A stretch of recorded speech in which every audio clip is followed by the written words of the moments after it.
ప్రజలు ఎందుకు తిరస్కరించినో మాకు అర్థమైతలేదని మాట్లాడుతున్నాడు మొన్న కేటీఆర్ కూడా. నువ్వేం చేయలేదు కాదు, అన్నింటికి ప్రధానంగా నువ్వు కారణము, మీ చెల్లె, మీ నాయన అందరు ఇన్వాల్వ్ అయి ఉన్నారు. ఫోన్ ట్యాపింగ్లో పెద్దసారి చెప్తేనే చేసినామని అధికారులందరూ చెప్తూనే ఉన్నారు. అక్కడ కాళేశ్వరంలో మీ అవినీతి, యాదాద్రి భద్రాద్రి పవర్ ప్లాంట్ల నిర్మాణంలో కూడా మీ అవినీతి, తర్వాత ఆఖరికి ఈ కార్ రేసింగ్లో కూడా ఆయన చెప్పిండు. ఐఏఎస్ అరవింద్ కుమార్ 55 కోట్లు ఆయన ఇవ్వమంటే కేటీఆర్ ఇవ్వమంటే ఇచ్చామని ఆయన కూడా చెప్పిండు. సో ఇన్ని ఎవిడెన్స్లు ఉండగా కూడా మళ్ళీ ఏం చేస్తలేరు. 6 గ్యారెంటీల మీద, హామీల మీద దాన్ని పక్కదారి పట్టియడానికే వీళ్ళు మాట్లాడుతున్నారు. కాంగ్రెస్ వాళ్ళు అనుకుంటా మా మీద మాట్లాడుతూ ఉన్నారు.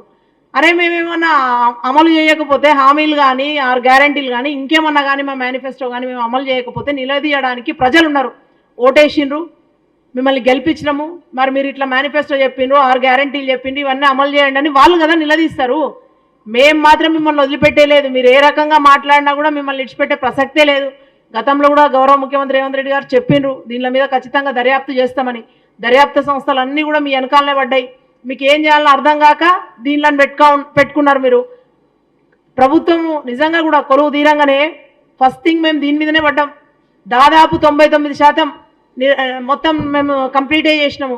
6 గ్యారెంటీల మీద మంచి ఎక్సర్సైజ్. ఇప్పుడు కూడా మిగిలిన ఏమైనా ఉంటే ఒక రుణమాఫీ 15 ఆగస్టు లోపు చేస్తా అని చెప్పి గౌరవ ముఖ్యమంత్రి గారు ఆల్రెడీ చెప్పడం జరిగింది. తర్వాత నిన్న కూడా ఉత్తమ్ కుమార్ రెడ్డి గారు మంత్రి గారు చెప్పిండ్రు.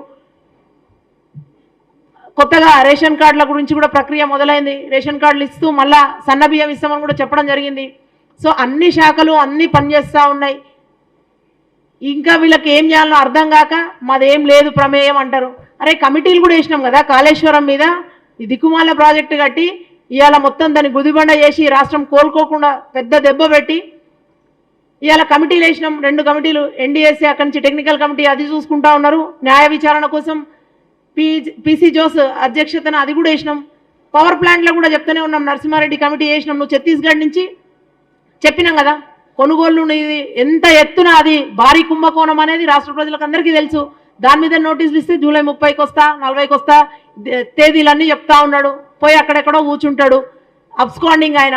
సో ఇవన్నీ చేసుకుంటా మీరు మేమేం చేయలేదు, అవినీతి చేయలేదంటే ఇవాళ తెలుసు అవినీతికి బ్రాండ్ అంబాసిడర్లు మీ ఫ్యామిలీ అని తెలుసు. ఆమె ఆల్రెడీ చేసి ఒక కుంభకోణం కూడా ఆమె కూడా ఆల్రెడీ జైల్లోనే ఉంది. ఆమె బయటకు వస్తుందో రాదో కూడా తెలియదు. ఇవన్నీ పెట్టుకొని కళ్ళ ముందటున్న సాక్ష్యాలు పెట్టుకొని ఎవరిని ఏం మాట్లాడాలో తెలియక మేమేం చేయలేదని మాట్లాడుతూ ఉంటారు. సో ఇదంతా కూడా ఖచ్చితంగా బయటికి తీస్తాము. ఇలా ఎవరైతే ఇన్వాల్వ్ అయినో వాళ్ళ మీద చట్టపరమైన న్యాయపరమైన ఏమన్నా ఉంటే వాళ్ళ మీద చర్యలు తీసుకోవడం బరాబర్ తీసుకుంటాము. ఇకపోతే మేము చెప్పినట్టుగా మళ్ళొకసారి ఇప్పుడు స్కూల్స్ అంతకుముందు గతంలో కూడా అంతే, స్కూల్ రీఓపెన్ అయినప్పుడు ఏనాడు కూడా వాళ్ళు కనీసం యూనిఫామ్లు కానీ పుస్తకాలు కానీ ఓపెనింగ్ రోజు ఇచ్చిన పాపాన పోలేదు. ఇవాళ మన ప్రభుత్వం వచ్చినాక ఇవాళ మొదటి రోజునే అందరికీ కూడా పుస్తకాలు కానీ యూనిఫామ్స్ కానీ పిల్లలకు అందరికీ అందుబాటులోకి వచ్చినాయి. మొన్ననే ముఖ్యమంత్రి గారు చెప్పడం జరిగింది. సింగిల్ స్కూల్ ఉన్న టీచర్స్ ఉన్న అన్నింటినీ కూడా నిర్దాక్షిణ్యంగా మీరు 5,000 పాఠశాలలు ఇట్స్ ఆన్ రికార్డ్ మీరు పద్ధతి ప్రకారం మూసేసిండ్రు. అవన్నీ కూడా ఇప్పుడు రివోక్ చేసే పనిలో ఉన్నాం. మొన్న ఆల్రెడీ 260 పాఠశాలలు ఓపెన్ చేయమని ముఖ్యమంత్రి గారు ఆదేశించడం కూడా జరిగింది. సో మీరు ఇవన్నీ జరుగుతూ ఉంటే మంచి కనబడతలేదు మీకు.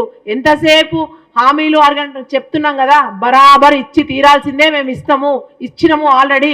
మీరు అడగండి, ఉచితంగా ప్రయాణం చేస్తే తెలుస్తుంది. మీ ఇంట్లో ఆడవాళ్ళని అడగండి, పోయి రమ్మనండి, ఒకసారి ఆధార్ కార్డు పట్టుకొని బస్ ఎక్కమనండి. 60 కోట్ల మంది మహిళలు ఆల్రెడీ ఆర్టీసీ బస్సులో ప్రయాణం చేసిండ్రు. It's on record. ఇంకేంది మీ ఇంటికి గ్యాస్ సిలిండర్ జనాలకందరికి చెప్పినాము. చెప్పింది తూచా తప్పకుండా చేస్తూ ఉన్నాం. సరే కోడ్ వచ్చింది, ఆ మధ్యలో ఎలక్షన్ కోడ్ వచ్చినప్పుడు కొత్తగా ఇవేని ఇంకా అమలు చేయలేకపోయినాం. మీ అవినీతి మీద కూడా కోడ్ రావడం వల్ల ఆగింది దర్యాప్తు. బట్ అది ఇట్స్ నాట్ స్టాప్డ్. కొంచెం తాత్కాలికంగా బ్రేక్ వేసినాం అంతే. ఇప్పుడు కోడ్ అయిపోయింది. ఇప్పుడు కూడా ఇంకా కూలంకషంగా మొత్తం లోపలికి పోయి మొత్తం కూడా ఖచ్చితంగా దర్యాప్తు చేసుడే. మిమ్మల్ని అందరినీ కూడా ఎవరైతే ఇన్వాల్వ్ అయ్యి ఉన్నారో మీకు తెలిసి ఇప్పటికే ఈ పార్టీకి సంకేతాలు అంది ఉంటాయి. ఒక్కొక్క దానిలో ఒక్కొక్కరు ఫ్యామిలీ మెంబర్స్ ఇన్వాల్వ్ అయ్యి ఉన్నారు. ఆఖరి కిందాక నేను మాట్లాడినట్టు కవిత, కేటీఆర్, కేసీఆర్, హరీష్ రావే కాదు, ఆయన సడ్డకుని కొడుక ఉన్నారు కదా సంతోష్ రావు, మిస్టర్ హ్యాపీరావు, ఆయన కూడా ఈ చెట్ల కుంభకోణంలో ఉన్నాడు. ఆయన కూడా తెలుసు. 5 రూపాయలు 95 పైసలకు రావాల్సిన మొక్కను 12 రూపాయలు పెట్టి కొని వాళ్ళ సోదరుల దగ్గర వీళ్ళ దగ్గర వాళ్ళే నర్సరీస్ ఉంటాయి. ఇవన్నీ పెట్టి దిక్కుమాల కోనోకార్పస్ మొక్కలన్నీ పెట్టి అలా పర్యావరణాన్ని నాశనం చేసిండు ఆయన. ఇవన్నీ కూడా బయటికి చాలా కోకొల్లలు ఉన్నాయి. మీరు ఎన్న కూడా ఇందు లేదు అందు లేదు అన్నట్టుగా అందు లేదు అని ఏదో ఉన్నది కదా మనకు. అట్లా అన్నిట్లలో ఎందెందు వెతికినా మీ అవినీతి మొత్తం కూడా ఇట్లా కాకలు తీరిపోయి మీరు చేసిండ్రు మొత్తం. అట్లాంటి దాన్ని ఇవాళ నిజంగా కూడా మేమంతా బయటికి తీస్తూ ఉంటే మీకు భయమై ఒకంత బాధతో మీరంతా గగ్గోలు పెడతా ఉన్నారు. మీరు ఏడ్చినా తూడ్చినా పక్కదారి పట్టించాలని చూసినా పెడబొబ్బలు పెట్టినా ఈ విచారణలు మాత్రం ఆగాయి. మిమ్మల్ని కంపల్సరీ లోపల వేసుడే, అవి బయటికి తీసుడే అవన్నీ కూడా.